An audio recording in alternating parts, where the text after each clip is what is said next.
It's the SportsZone Unfiltered, brought to you by HEB. SportsZone Unfiltered, right back at you on the KUBE. I'm Paul Gallant. He's John Lopez, and with us we have a very special guest from In the Loop on Sports Radio 610 and the sports director of Sports Radio 610. We've got Robert Henslee to talk some Astros. What's going on, Robert? I'm glad to be here. Thanks for having me back again, guys. Absolutely. Yeah, really good. And timing is not a coincidence with the Astros. Boy, what a weekend! What a weekend of sports we have here, and the Astros are going to kind of culminate it after this week. Right on Monday, yeah. Yeah, with the opener. So a good time to get going on them. Sneak peek at the club in general. I want to talk division first before we get into particulars of players and positions and stuff. Correct me if I'm wrong, but you can win 85, 86 games and finish in first place in this division or third place in this division, because it seems like it's going to be pretty, or would you disagree with that? This is not one of the stronger divisions in baseball. I mean, the Astros had a terrific season last year. The Oakland A's are down right now. The Angels are down as well. They've got Mike Trout. That instantly makes them, a potential contender. But really, overall, that roster is not that strong. The Mariners, I think, are the team you have to watch out for in the American League West. But they've sort of teased for the last three seasons. They've got an ace in Felix Hernandez. They've added some bats to their lineup. They just seem to always be, they might be good this year. Like the trendy pick. Yeah, so I don't think this is a particularly strong division. That said, a lot of people are looking at the Astros like, well, this is a team that came from out of nowhere last year. Nice little Cinderella story, but are they going to come crashing down to the pack? I think most people who've been following the team closely know that there is legitimate young talent on this Astros roster, and everybody is picking the Astros to be a contender again this year. They're going to be a contender. Now, you didn't mention the Texas Rangers, and I know a lot of people have been high on the Rangers as well. For most baseball experts, it seems it's between the Astros and Rangers. No consensus for the AL West. Right. The Rangers came on strong at the end of last year. I mean, a team that sort of took a while to find its groove, and they ended up passing the Astros in September. Right. And this has the makings of a good rivalry. I mean, the Rangers and the Astros could be, for the first time in a long time, could both be good at the same time. That's what this town really needs to get. I mean, baseball drew interest again last year with the success of the Astros. But the times that I think back to are the mid-2000s, early 2000s with the Cubs. The Astros and Cubs duking it out for first place in the National League Central at that time. And then the Astros and Cardinals going back and forth for years in the mid-2000s. That's when baseball interest gets really peaked. It's just like when the Royals come into town this year. A lot of people are going to want to be at that game to see if the Astros can knock off the team that knocked them out of the playoffs last year. All right, now, as far as this team itself, you've been down to Kissimmee already this spring. We had A.J. Hinch on the show, on the radio show. What would be the biggest question? Because I think they've answered a lot of the questions last year. I know first base is probably the biggest. Let's qualify it, maybe besides first base. The biggest questions for me on this team, aside from first base, are whether Jason Castro can refine his stroke behind the plate. His batting average has dropped off tremendously the last couple of years. And really, Luis Valbuena was a surprise last year, had 25 home runs.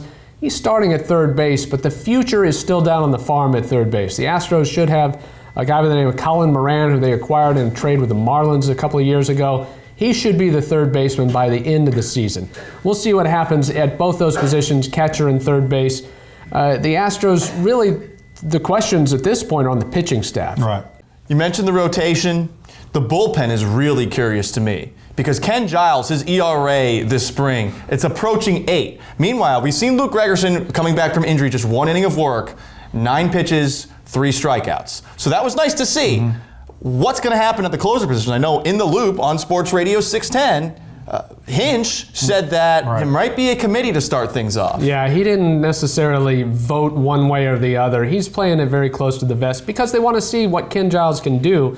They acquired him from the Phillies to be their closer, not just to start the season necessarily, but for the long term. He's the kind of guy who can come in and blow batters away. 98-mile-an-hour fastball. He's got a wipeout slider. When his control is on, he is a dominant pitcher. Luke Gregerson, though, was good last year. People forget that he was good. What they remember is blowing the save against the Royals in Game 4 of the playoffs. But if Gregerson starts the season as the closer, I don't think that's a bad thing. It's just a matter of they don't want to throw Ken Giles in when he is not feeling comfortable. He hasn't looked comfortable all spring. Right. I think in the short term, it's Giles setting up for Gregerson. In the long term, Giles takes over as the closer and Gregerson becomes the 8th inning man. All right, hey, season starting, prediction time. I mean, I really like this team. I like Hinch. I think Luno's done the best with what's in, the budget he has this offseason. Obviously, young team. I fully expect them not to have a slump. I don't know what the number is, 88, 90 wins. I don't know. What do you think? Yeah, I mean, it's so hard because there's always optimism around opening day. And the Astros have made some good moves this offseason. They also lost Chris Carter, sure, and a couple of guys that left the team as well. I think the question is how much staying power the young players have, whether they can avoid that sophomore slump. You know, will Carlos Correa struggle in his second season in the big leagues? I don't think so. But when it comes down to it, I think the Astros are a little bit better than last year. A lot depends on their starting pitching, whether they can keep them in games and whether Lance McCullers' shoulder is okay. And he's throwing a little bit already. That's a big question that has to be figured out, or we'll see how his shoulder responds as the season goes on. Right now it looks pretty good, but you never know with young pitchers. I'm going to predict the Astros win 90 games, win the division, and make it to the playoffs, and we'll see where they go from there. How about another prediction? Carlos Correa's numbers this spring. Let me read you some statistics.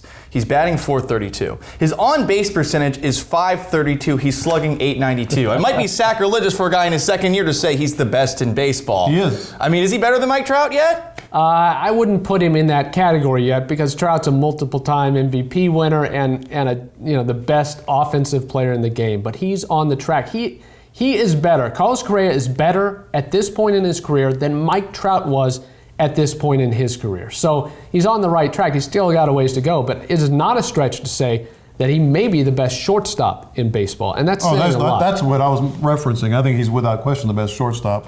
No doubt. And he could be your little brother. All right, I know. Makes me feel like the most, immature 26-year-old you'll ever see. Robert Henslee, thank you so much for joining us. Catch his work in the loop with this guy, John Lopez, on Sports Radio 610. Up next on the program, we got to talk a little more March Madness with the Final Four right here in town. Who better to do it than with Ron Cottrell, head coach of the Houston Baptist Huskies. Stick around for more on SportsZone Unfiltered. Don't go anywhere. The SportsZone Unfiltered will continue after the break.